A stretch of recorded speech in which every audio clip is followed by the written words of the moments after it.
Hi everyone, Liz and Annie here with another tutorial. So this is one we've been talking about making for a while, but it feels increasingly relevant and apt. So this has to do with all the new settings and features that Zoom has been pushing and starting to include either by default or as new options that you can enable in your Zoom account because they keep updating their software. So we feel like broken records saying this to everybody, but it is really important to pretty much constantly check for Zoom software updates. So they pushed another one. I don't know if it was today or if it was a couple days ago, but I didn't see it until today, so I've updated it. You might see that the control panel, the control panel that I have down here has slightly different looking icons. That's because I'm running now a different version of Zoom than you. So just to double check, we've shown this before, I can go up to the top left-hand corner, click on zoom.us, click on check for updates. It's telling me I'm up to date with the latest version, at least for Mac, which is 5.0.0. So I could look at what all the changes are in the release notes and look at how many times they've updated their software in the last few weeks, but probably everyone's kind of hanging with us on that. So we thought we would at least go through some of the more functional changes that they've made. So obviously we're all aware that many of the updates and features they have either taken away or disabled as default or taken away and then added back in, because I think they're in some cases where there was some pushback and people wanted the features included, even if they might make it easier for people to come in and Zoom bomb you or be a troll or whatever.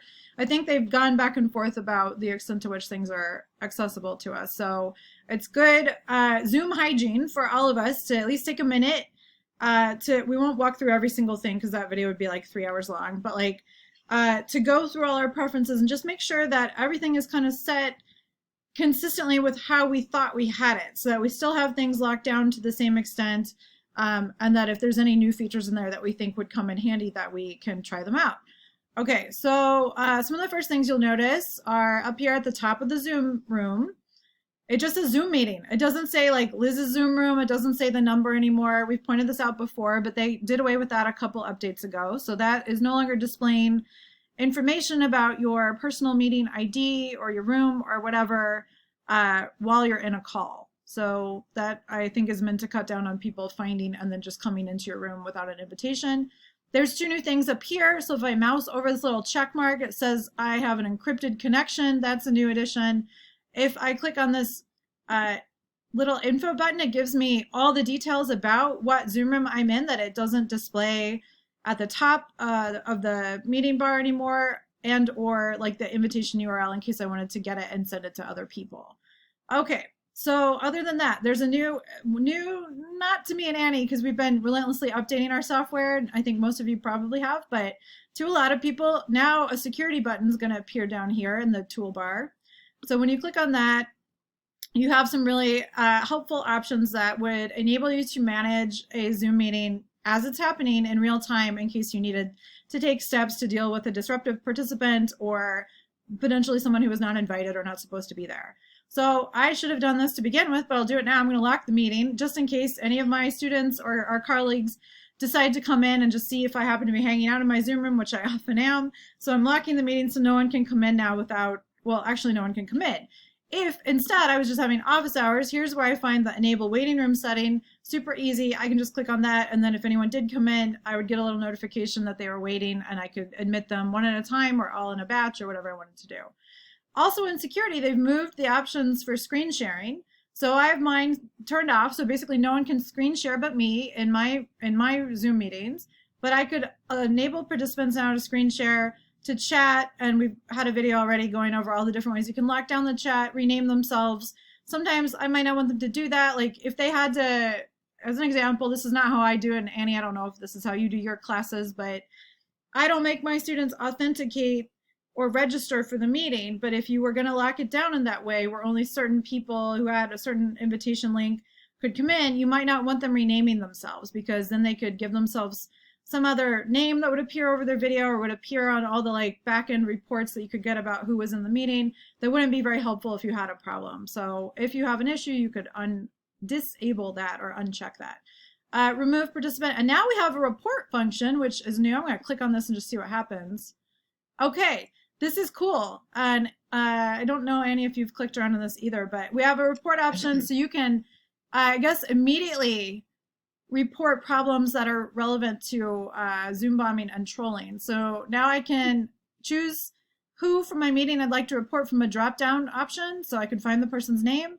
And then there's a checkbox. What was the problem? Inappropriate screen sharing, inappropriate video, abusive conduct, uninvited guests, intellectual property violation, or other.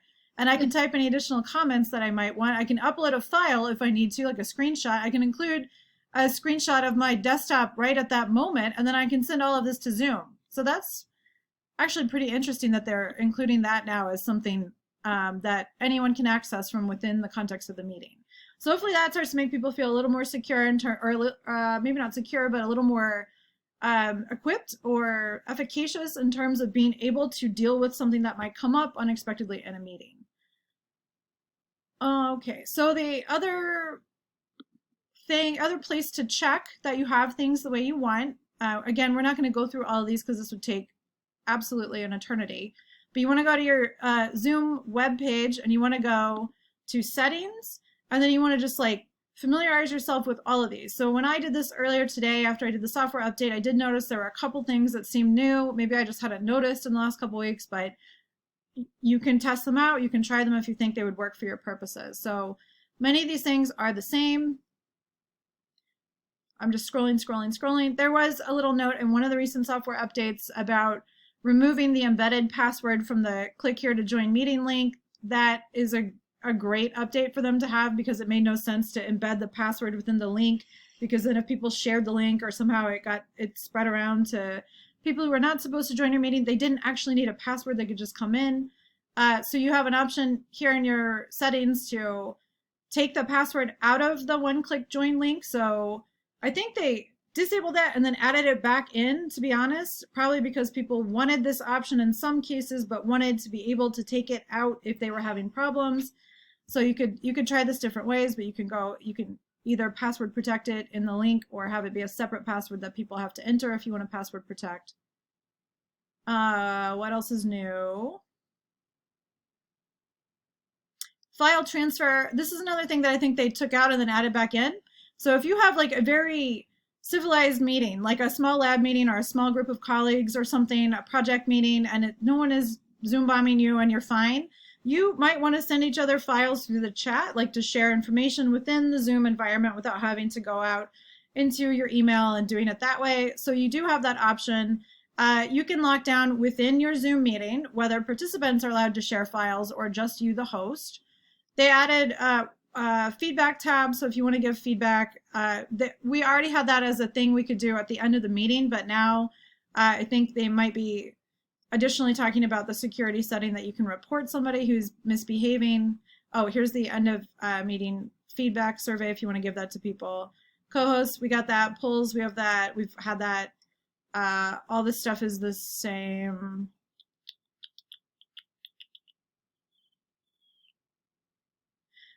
There's one thing that I'm scrolling looking for in the advanced settings. Oh yeah, so report participants to Zoom. So, this is in my security in my Zoom Room taskbar, but it's also in my settings in my account.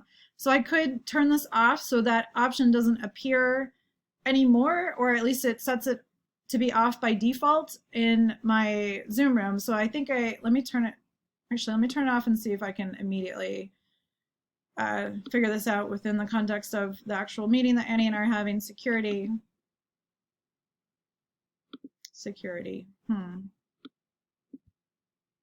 Give me the options. Okay. Yeah, so we still have the report option in there, and I could turn that off or leave it on. I don't know why you would need to turn it off. If you wanted to report someone, you have that little pop-out window that lets you give details. Save caption. I think actually closed captioning, save captioning. I don't know if that's new. It might be. I feel like this one's new, but Annie, correct me if I'm wrong. There's an option. I'm not recommending that anyone use this necessarily, but there's an option in the settings to disable people from having virtual backgrounds. So I wouldn't use this I wouldn't use this. I wouldn't use this tool or this weapon against my students because there's all kinds of equity issues around why and how people are choosing to display the, where they're remote learning from, or their homes, or like, people in their background, or for whatever reason they might want to have a virtual background. But if I were in a meeting just with colleagues and I found it to be incredibly distracting that everybody had virtual backgrounds or continually was changing their virtual background or was like being subversive or obnoxious with whatever, you could disable this as the host. So you do have the option to go in here and turn that off. And I think that's actually a new feature, but I don't know if you remember. It might be in the room. I'm not sure. Yeah. Yeah. Okay. And that, yeah, I don't think there's a way to do that. Well, actually, let's see. I don't think there's a way to do that from within the meeting. I think you have to be over in that preferences okay. page. Yeah. See, though. I don't think I can do it in video settings. No, I don't have a lot of control over other people in there, but I could make it so at least, I'm guessing at least people wouldn't be able to join my Zoom room or my Zoom meeting if they had a virtual background on, or it would like tell them they had to knock it off. Okay. And then everything else I think is pretty comparable, but I noticed when I looked at this, like I'm going to need to go through a little more carefully before I teach again in my Zoom room, because it seems like some things with the software update may have changed from what I thought I had them set to like reverting to maybe a default setting that Zoom has for a lot of these security features. So you're just going to want to go through and check things to make sure that everything looks the way that you want it. And Annie, is there anything else that you've noticed from within a Zoom room or a Zoom meeting that they may have changed, other than we don't particularly like the cartoonishness of the icons down at the bottom? Nope, that's it. All just right. that they've integrated the buttons instead of a separate bar. But so it makes it easier to escape if you need to get out of the meeting, if you're done interacting with your colleagues or your professor or whatever is happening. Okay, and we still are limited to the same nonverbal reactions, which I wish they would expand a little bit. Okay, cool. All right, well, hopefully this is helpful. Just a good reminder, or a timely reminder, that you need to update your software, and you need to then make sure that everything is set the way that you want it so that you can take advantage of all these new security features that Zoom is pushing. So good luck with this, and we'll be back later, as usual, with much more stuff. Bye.